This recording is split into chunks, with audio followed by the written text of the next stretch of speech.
Olá, meus amigos! Meu nome é Jéssica Lourenço, sou professora de Direito Civil, Direito Processual Civil e de Direito do Consumidor.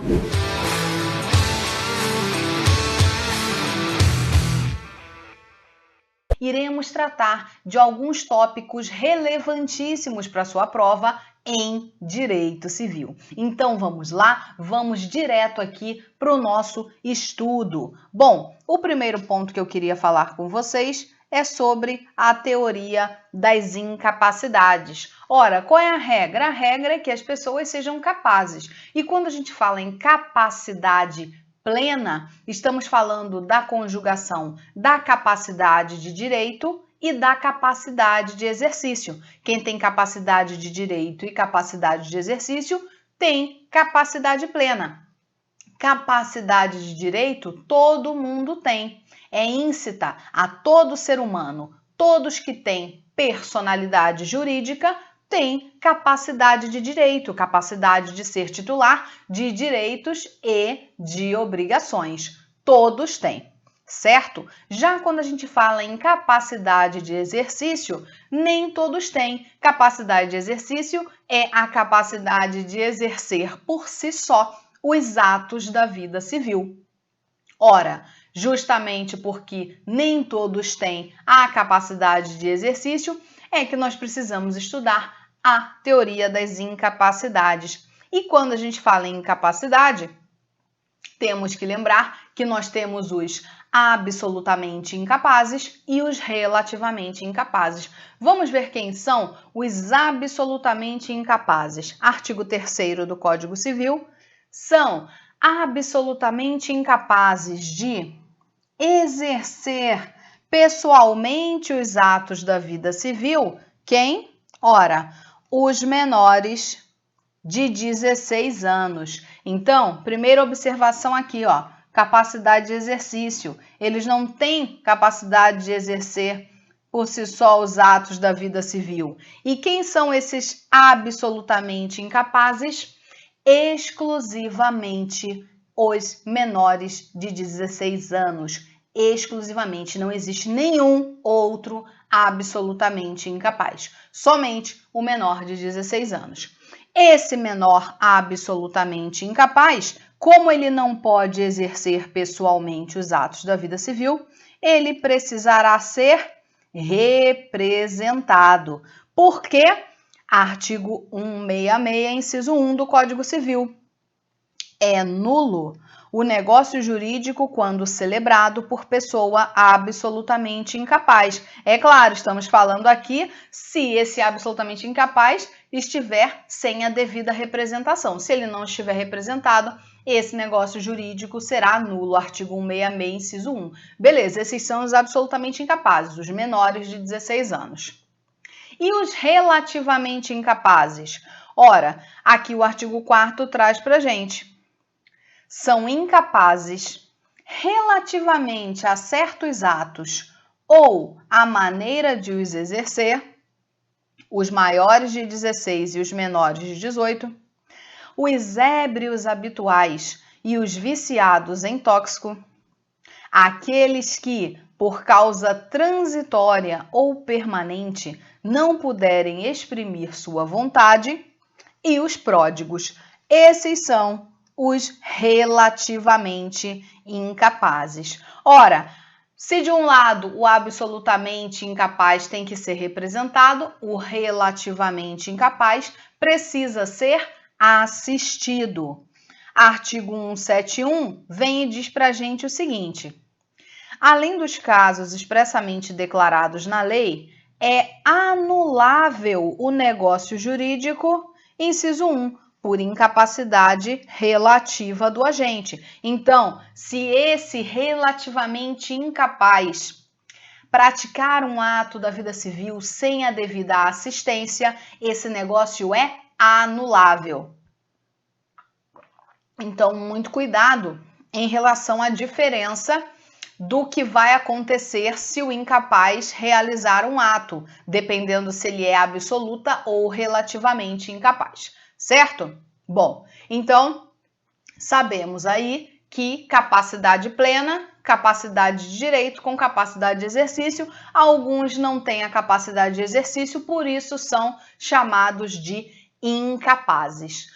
Outro ponto que eu quero tratar com vocês agora, dentro dessa questão de capacidades e por aí vai, de pessoa natural, é a emancipação.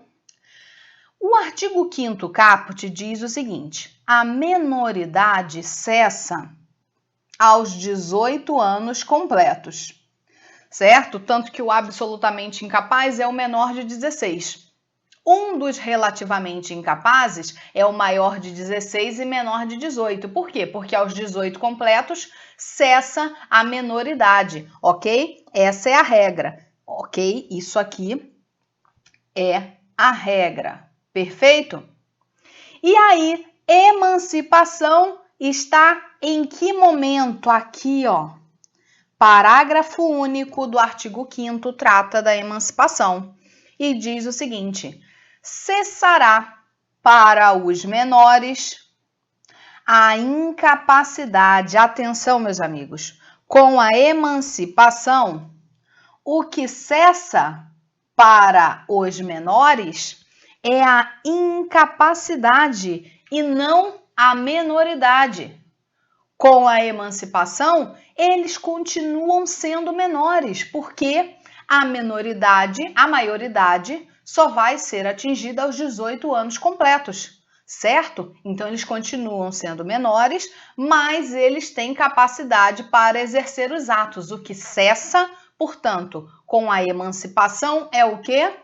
Exatamente, a incapacidade, ok? Então, em que casos será possível a emancipação, essa cessação de incapacidade para os menores? Vamos lá, vamos relembrar. Inciso 1. Pela concessão dos pais ou de um deles na falta do outro, mediante instrumento público independentemente de homologação judicial ou por sentença do juiz, ouvido o tutor, se o menor tiver 16 anos completos. Atenção aqui a esse requisito, certo? Inciso 2. Pelo casamento, então, lembrando aí que quando a gente fala em casamento, a idade núbio é aos 16 anos, ok? Não esqueça isso. Inciso 3. Pelo exercício de emprego público efetivo. Inciso 4. Pela colação de grau em curso de ensino superior. Inciso 5.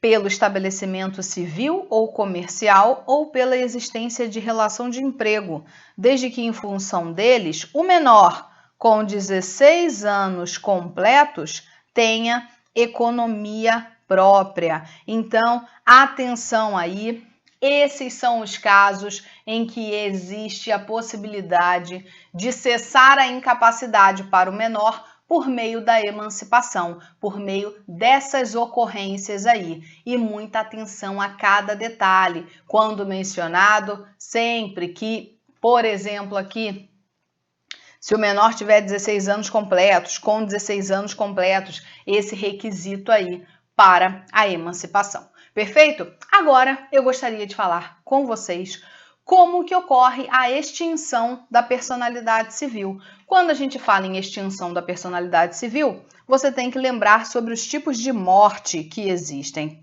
A morte real, digamos assim, é aquela morte padrão, morte do dia a dia. Qual? Aquela que é possível ser atestada por meio de um atestado de óbito. Então, tem o corpo, é elaborado ali o atestado de óbito, verificada a cessação da vida encefálica. Corpo, atestado de óbito, cessação da vida encefálica.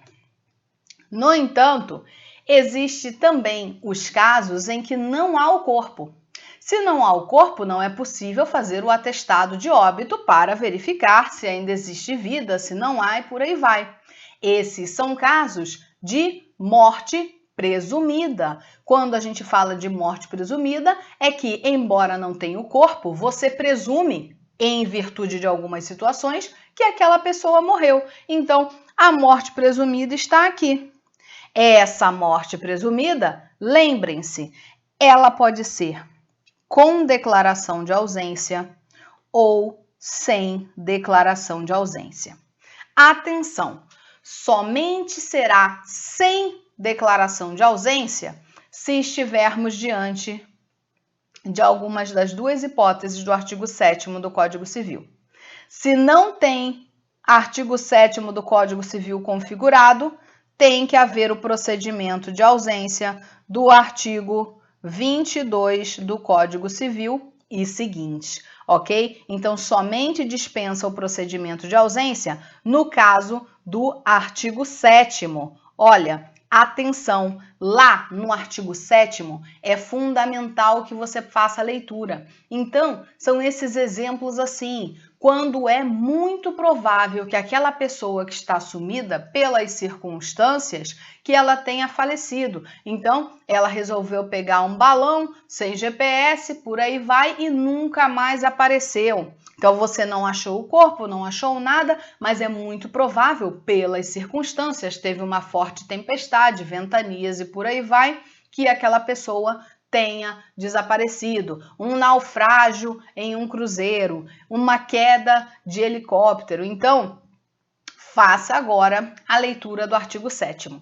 Se estiver em uma das hipóteses lá do artigo 7º, e aí o examinador vai falar, há a morte presumida sem a necessidade do procedimento de ausência, que é um procedimento bem longo, ok? Então, se não for nesses dois casos, tem que seguir o rito da ausência, certo? Outro tipo de morte importante é a chamada morte simultânea, comoriência. Então, aparecendo comoriência, você tem que lembrar é o quê? Que ocorre quando duas pessoas falecem na mesma ocasião, mas não necessariamente no mesmo lugar, não necessariamente decorrente de um mesmo evento danoso. Pode ser que uma tenha falecido em virtude de um acidente de carro e o outro teve um infarto lá não sei aonde. Então, não precisa ser do mesmo evento, certo? Elas falecem na mesma ocasião, mas não precisa ser no mesmo lugar, não precisa decorrente do mesmo evento. E, por questões aí de milésimos de segundos, não é possível aferir qual delas morreu primeiro. E aí você pergunta, ok, qual a importância de saber qual dessas pessoas morreu primeiro? A importância de saber é quando essas pessoas que morreram são sucessíveis entre si, direito das sucessões. Então, o direito, por ficção jurídica, faz o quê? Olha só, são considerados óbitos simultâneos. Por isso, morte simultânea, ok? E qual é a consequência? Não há sucessão entre os comorientes. Então, a comoriência é um instituto que interessa quando ligado ao direito sucessório, quando as pessoas são sucessíveis entre si. Consequência, não é possível verificar qual pré-morreu, então são consideradas mortes simultâneas, portanto, eles não sucedem entre si. E por fim, temos a morte civil, chamada de morte civil quando uma pessoa não pode mais participar de um ato jurídico. Como exemplo aí, um herdeiro deserdado ou um herdeiro considerado indigno. Ok, meus amigos? Então, isso aí que eu queria falar com vocês em relação à morte. Sobre direitos da personalidade. Primeiro ponto que você tem que lembrar é que os direitos da personalidade, eles são previstos no Código Civil em rol aberto, em rol não taxativo. Por quê? A base do ordenamento é, de acordo com e guiado pelo princípio da dignidade da pessoa humana, servir como norte para a proteção da pessoa, independentemente daquele tal direito da personalidade atingido estar ou não positivado no Código. Então, temos lá os direitos da personalidade tipificados, mas outras ofensas que possam vir a surgir, que ali não estejam, não ficarão sem proteção, porque a base é o quê? O princípio da dignidade da pessoa humana.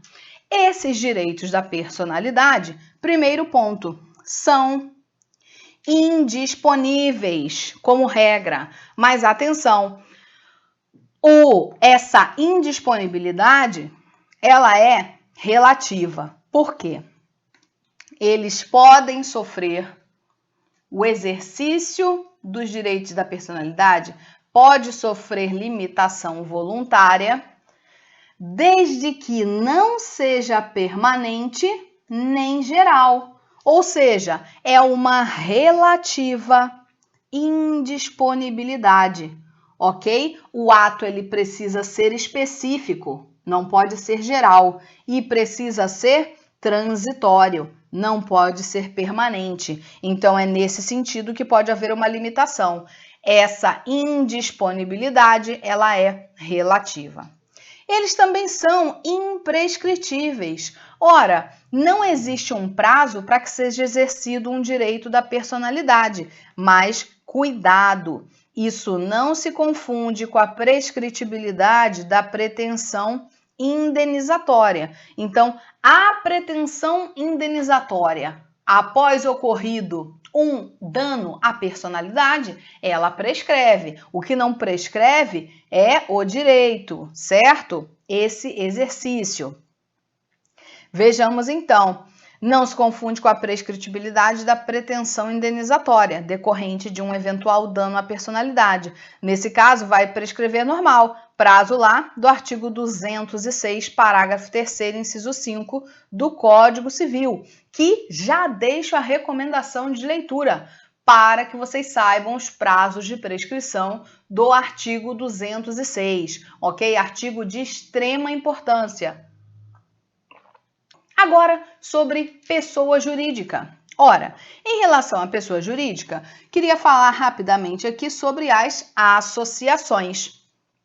Primeiro ponto, as associações são pessoas jurídicas de direito privado e tem como característica a união de pessoas organizadas para fins não econômicos. Atenção, quando se fala que uma associação é um conjunto de pessoas organizadas para fins não econômicos, isso não significa que essa associação não possa obter lucro. Ela pode obter lucro, sim. No entanto, esse lucro deve necessariamente ser revertido para as suas próprias atividades, para a própria associação. Jamais esse lucro poderá ser repartido entre os associados, ok? Senão aí você já não tem mais a característica de associação, e sim de uma sociedade. Então, o fato de ter fins não econômicos não inviabiliza a existência, a possibilidade de obtenção de lucro, só que esse lucro tem que ser revertido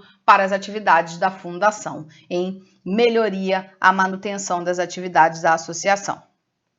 E em relação às fundações, vamos lembrar que as fundações, elas não são grupos humanos personificados. O código, ele traz o conceito de fundação por exclusão.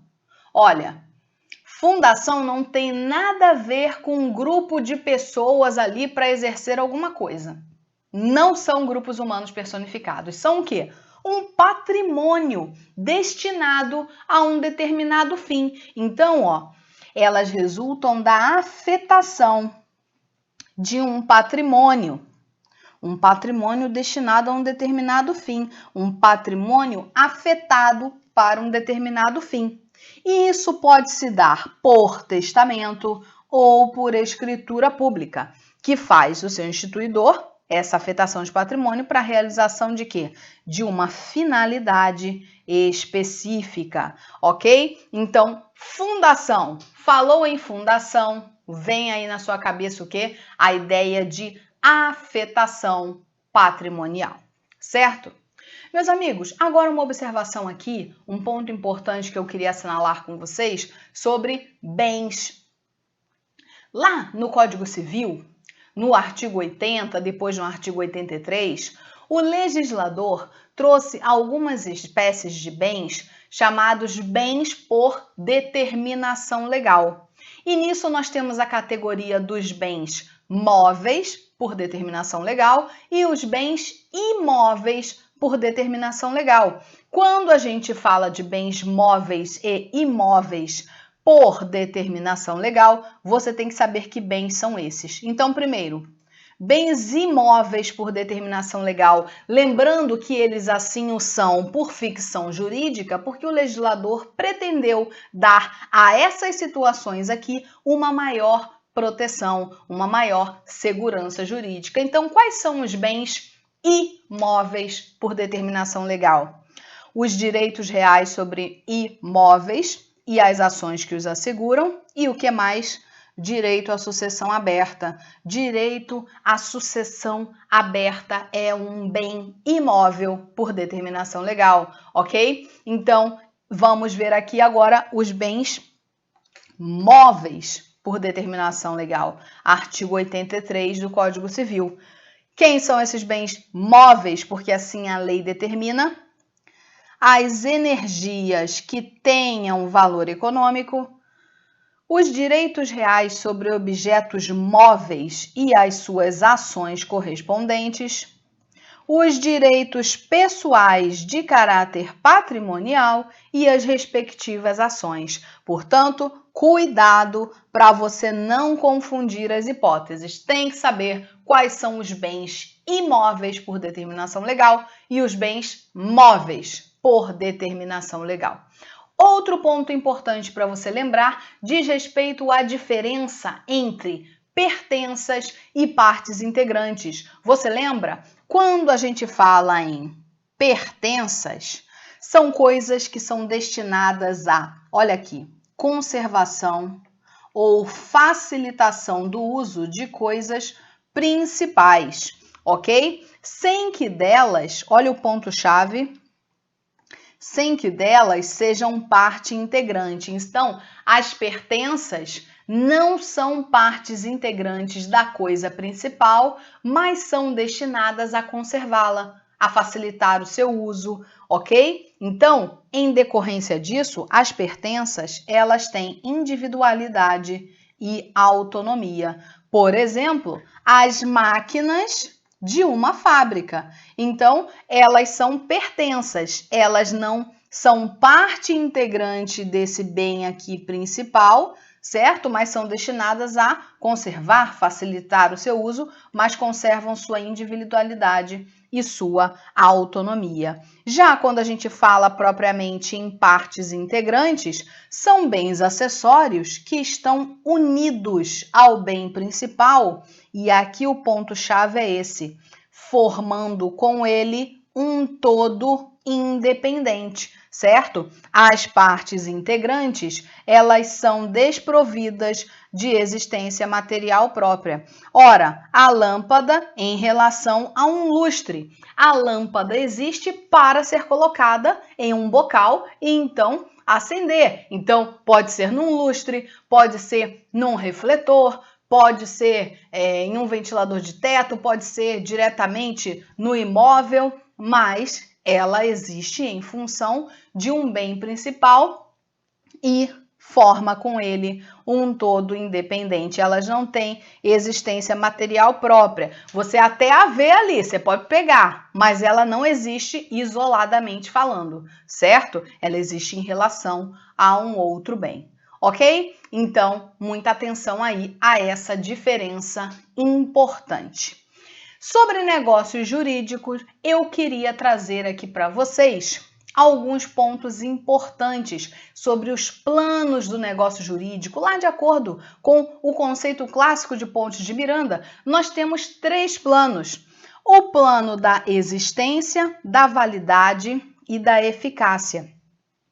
Os elementos estruturais de um negócio jurídico, eles estão aqui, no plano da existência e no plano da validade.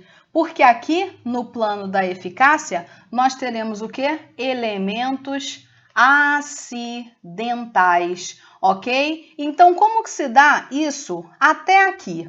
Primeiro, do plano da existência ao plano da validade. Acompanhe aqui comigo no quadro para você entender a lógica do negócio jurídico.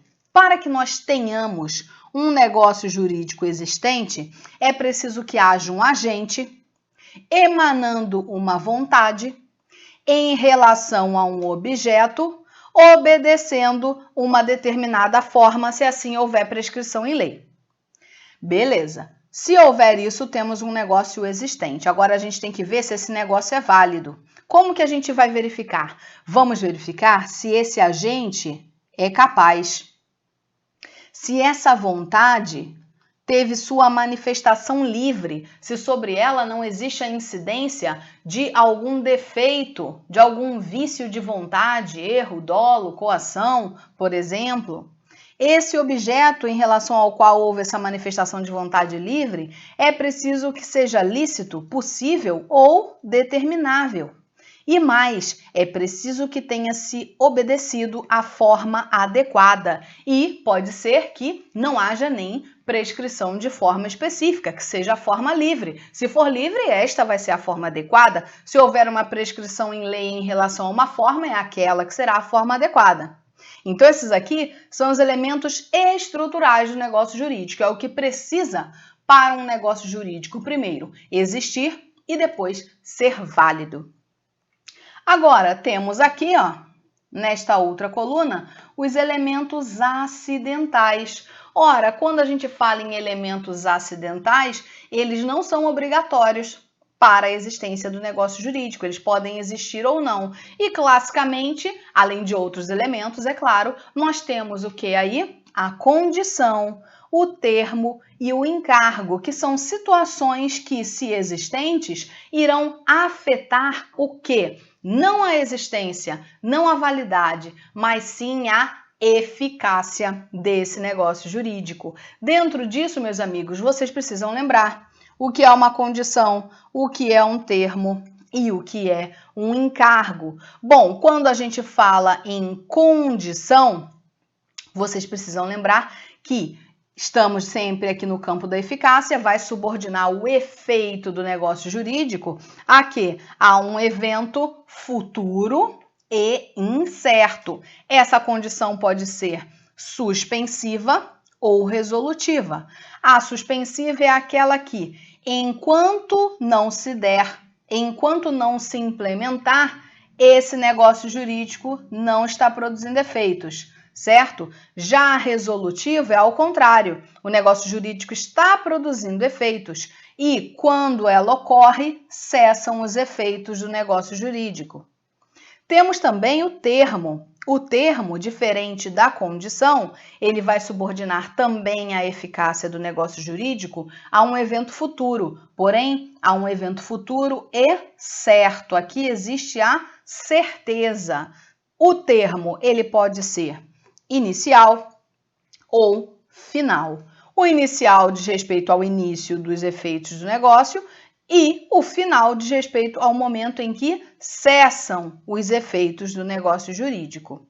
Já quando a gente fala em encargo, a palavra que tem que vir à sua cabeça é um ônus atrelado a um ato de liberalidade, ok? Então, temos um ato de liberalidade que vem com um ônus, que vem com um encargo. Então, caso não seja cumprido esse ônus, esse encargo, a liberalidade, olha a diferença, ela pode ser revogada. Não estamos falando aqui de ser eficaz ou ineficaz, não estamos falando de suspensão ou resolução de efeitos, e sim de revogação do encargo em virtude do não cumprimento, revogação dessa liberalidade em virtude do não cumprimento do encargo, ok? Então, muita atenção aí em relação a isso. Vocês precisam ter cuidado, certo? Porque é muito fácil acabar confundindo algum desses pontos aí. Agora eu queria dar um pulo e falar com vocês aqui sobre um ponto importante em relação à posse, artigo 1196 do Código Civil. Ora, primeiro ponto que vocês têm que saber é que dentro do Código Civil foi adotada em relação à posse a teoria objetiva de Hering. Teoria objetiva de Hering, que considera o quê? Que basta o exercício de um dos atributos do domínio que a pessoa disponha fisicamente da coisa para que a pessoa seja considerada possuidora, ou seja, dispensando a intenção de ser dono. Basta o corpus, dispensado o ânimos. Então, olha aqui, artigo 1196, considera-se possuidor todo aquele que tem, de fato, o exercício pleno ou não de algum dos poderes inerentes à propriedade. Então, quando a gente fala de direito de propriedade, artigo 1228 do Código Civil, poderes inerentes à propriedade, você lembra disso aqui, ó, grude, usar, gozar, dispor e reaver de quem quer que injustamente a possua ou detenha. Esses são os poderes do domínio, os atributos do domínio. Então, para a teoria objetiva de Ehring, de acordo aqui com o artigo 196 do Código Civil, possuidor é aquele que tem, de fato, o exercício pleno ou não de algum dos poderes inerentes à propriedade. Ok, meus amigos? Então, muito cuidado, muita atenção em relação a isso. Recomendo também que vocês revisem o artigo 1197, que trata sobre o desdobramento da posse. É possível desdobramento da posse, posse direta, posse indireta. Essas posses direta e indireta convivem entre si, nenhuma prepondera sobre a outra, e que você não se esqueça também disso aqui, diferença entre posse e detenção. O artigo 1198 diz o seguinte: considera-se detentor aquele que, achando-se em, ponto-chave aqui, relação de dependência para com outro, conserva a posse em nome desse tal outro e em cumprimento de ordens desse tal outro. Então, você vê aqui, é o fâmulo da posse, aquele que tem relação com a coisa, mas é em nome de outra pessoa. Em nome de quem? Do proprietário da coisa. Fâmulo da posse é o detentor da posse alheia. Então, a detenção tem essa característica de relação de dependência, de exercer a posse em nome de outro, em cumprimento de ordens, subordinação, ok? Mas muito cuidado aqui. É possível, excepcionalmente, que haja a alteração do estado de detenção para posse. Quando o quê? O que caracteriza essa passagem de uma relação que era considerada de detenção e ela passa para posse? Quando ocorre a quebra da subordinação, ok? Então, onde havia uma mera detenção, passa para uma posse injusta. Ok, meus amigos? Então, dentro aqui do nosso tempo, separei esses tópicos importantes para você. Revise bastante dentro do tempo que você dispuser, ok? Por quê? Porque trouxemos aqui pontos fortes para a sua prova, mas é fundamental que você mantenha todo o seu conteúdo aí no HD Mental. Então, um forte abraço para você e bons estudos!